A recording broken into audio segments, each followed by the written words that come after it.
Dando introducción a pancreatitis aguda, es una inflamación brusca del páncreas provocada por la activación dentro de él de las enzimas que produce para la digestión.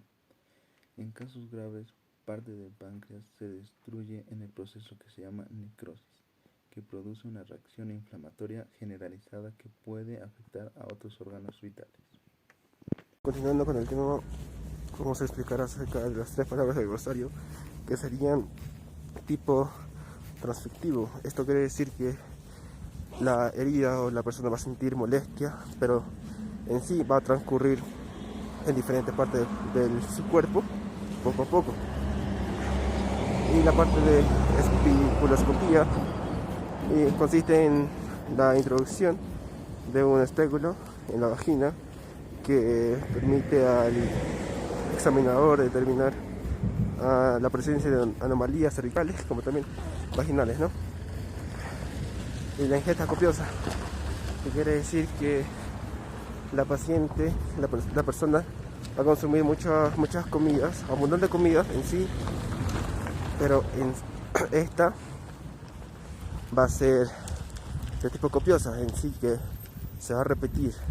Bien puede ser la comida normal, comida que va a ser extremadamente abundante y en sí es repetitiva. Y en la parte de la B de Boeing tenemos que, para qué me sirve lo que aprendí, generar ideas complejas, en sí analizar el caso clínico también, cómo aprendí el tema, lectura, búsqueda de biografías o libros en sí de las diferentes materias, relación de las materias en sí, abarcaron todas: anatomía, histología, embriología, IPS-2, bioestadística y metodología de investigación. Y los tres glosarios, que serían tipo de transfección, especuloscopía y ingesta copiosa. ¿Cómo organizo mis ideas? El grupo se organizó mediante lluvia de ideas, como también la reunión de Smith que hicimos. ¿Qué necesito para resolver el tema? Necesitamos en sí, todo el grupo necesitó ayuda del libro, artículos, como también tanto de la noticia que se hace cada lunes. Buenas tardes, hoy yo voy a hablar sobre la formación del páncreas, es relacionando con embriología médica. Primeramente, la formación de páncreas se origina en la quinta semana de gestación y se origina en la lámina germinativa endodérmica dorsal y ventral. Estas surgen de la parte caudal del intestino anterior, fusionándose con la rotación anterior del estómago e intestino. Cada brote tiene un sistema de conductos, la cual va a tener un brote endodérmico dorsal que va a formar toda la mayor parte del páncreas, que va a formar una cabeza, cuerpo y cola. El brote ventral va a desarrollar lo que son las apófisis uncinadas de la parte de la cabeza del páncreas. Y el páncreas tiene una relación directa con la interacción cercana de las células epiteliales y el mesenquima. En la semana 12 se observa la formación de los islotes de Langermann. Acá se fabrican glucagón y la somastostatina. Y la secreción de la insulina se da en el quinto mes, en la semana 20. Bueno, continuando con la materia de anatomía, vamos a hablar con respecto a la anatomía del páncreas. Primero, ¿qué es el páncreas? Es una glándula mixta que más adelante vamos a especificar histológicamente cuál es su función y algunas características adicionales. Ahora, el páncreas va a ser un órgano retroperitoneal. ¿A qué se refiere? Que va a estar posterior a la parte del peritoneo. Este peritoneo se va a encargar de recubrir algunos órganos que van a ayudar a sostener y fijar en el área del abdomen. Ahora, el páncreas va a estar compuesto por tres porciones. Una de la cabeza, va a tener el cuello, el cuerpo y la cola. Con respecto a las relaciones, anteriormente vamos a tener la relación con la cara posterior del estómago. También vamos a tener al colon transverso y posteriormente vamos a tener a las arterias tanto a la cava inferior como la aorta descendente o aorta abdominal. Vamos a tener a las arterias gonadales, a las arterias renales y a los riñones. Luego vamos a hablar de un poco de los conductos, ya que este órgano, o bueno, esta glándula va a tener conductos que van a ayudar en la digestión de algunos alimentos. Va a estar compuesto por el conducto pancreático de Wilson, que se va a unir junto con el conducto coléoco, que va a desembocar en la polla de Vater, en la segunda porción del duodeno. Bueno, ahora les he mencionado con respecto a las generalidades. Vamos a hablar ingresando o correlacionando con la parte histológica. Esta glándula va a ser mixta, la cual se va a encargar, va a tener una secreción endocrina como exocrina.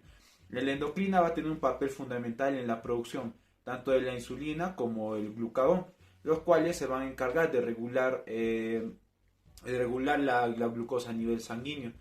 Y esto se va a dar a nivel de los islotes de Langerhans, donde vamos a encontrar a las células alfa, que se van a encargar de producir el glucagón, y las células beta, que se van a encargar de producir la insulina. Y bueno, vamos a tener células exocrinas, que se van a encargar de producir jugo pancreático, el cual obviamente ya les había mencionado, se van a encargar de producir, se va a dirigir directamente a los conductos, y esto se va a ir hacia la porción del duodeno. Con esto estaríamos relacionando íntimamente la parte anatómica con histológica. Muchas gracias. Buenas tardes, doctor. La parte de IPS para manejar un paciente manejar un paciente con traumatismo de edad o un paciente de edad, pues tenemos que hacer este tipo de evaluación, el A, B, C, D, E, que esta evaluación nos llega a verificar si este tiene un trauma neurológico. Como pueden ver, aquí el paciente está echado, este paciente puede llegar a tener complicaciones, vamos a proceder a hacerlo. Para empezar el primer paso, ya estoy empezando a hacer la evaluación primaria, lo cual sería la escala de Glasgow, en lo cual voy a verificar si el paciente tiene una obstrucción en la vía aérea. Este paciente puede llegar a tener una obstrucción para la mala respiración.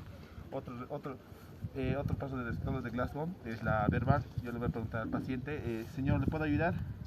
Señor, ¿le puedo ayudar? No me está respondiendo. Entonces puedo verificar que el paciente está en un estado de shock. La otra sería la motora, en el cual le voy a decir al doctor, ya que no me llegó a responder, le voy a hacer un pequeño dolor y voy a ver si el paciente detecta el dolor. Bueno, como podemos ver, no detecta el dolor. Puede llegar a tener que tiene una deficiencia. Ya, bueno, buenas tardes, doctor. Buenas tardes, compañeros. Bueno, tenemos con el tema de metodología de la investigación, tenemos el tema de el planteamiento del problema. El planteamiento del problema consiste en expresar de forma coherente y concisa sobre un tema específico. Tenemos diferentes formas, pero bueno, la primera sería primeramente averiguar sobre el tema que se va a tratar, y bueno, y este planteamiento de problema tiene que ser de una manera para captar un objetivo en sí y que sea en realidad real, o sea, que no sea algo que ficticio y alcanzable, como muchos lo dicen. Bueno, tenemos como introducción la pancreatitis aguda. Es una de las patologías gastrointestinales más comunes que se presenta con mayor frecuencia a nivel del planeta, y aquí en Latinoamérica se llega a presentar diferentes casos, y bueno, estos llegan a afectar a nivel del cuerpo de una manera muy fuerte, y bueno, tenemos que saber sus síntomas que llega a presentar. Y bueno, como planteamiento de problema tendríamos lo que es, según la información que tenemos, mediante mis compañeros también les explicaron el tema sobre la pancreatitis. Queremos saber y averiguar los factores que pueden llegar a afectar o causar la pancreatitis aguda. Este sería un planteamiento de problema, ya que tenemos muchos casos y llega a veces a llamar la atención y así tratar de saber uno de los factores y así evitar algunos casos de la pancreatitis aguda. Gracias. Entrando a la parte o al área de bioestadística, hemos recolectado una variable importante en nuestro caso clínico, que es la glicemia, que va a ser una variable cuantitativa discreta, en el cual vamos a tener rangos y categorías por los cuales vamos a identificar en qué estado el paciente se encuentra. En este caso, la paciente tiene 193 miligramos por decilitro de glicemia, eso indicando que va a tener una hiperglicemia. ¿Cómo consideramos esto? Ya que vamos a armar un cuadro de la cantidad de del porcentaje, de la concentración de la glucosa en sangre menores a 70 miligramos por decilitro, va a ser considerado como hipoglicemia. Ahora vamos a tener un rango entre 70 y 110 miligramos por decilitro, que va a ser considerado como valores normales. Y superando esto, ya a partir de los 110 miligramos por decilitro, ya va a estar considerado como hiperglicemia. Eso sería con respecto a la parte de una variable que hemos rescatado o alterada en los laboratorios de este paciente. Ahora vamos a continuar con las conclusiones. Gracias a varios estudios y también a casos que tienen por consecuencia la pancreatitis va a producir, o lo que hemos concluido, va a producir que va a afectar a nivel endocrino o a la secreción de insulina, la cual va a afectar en la regulación de la glucosa en sangre.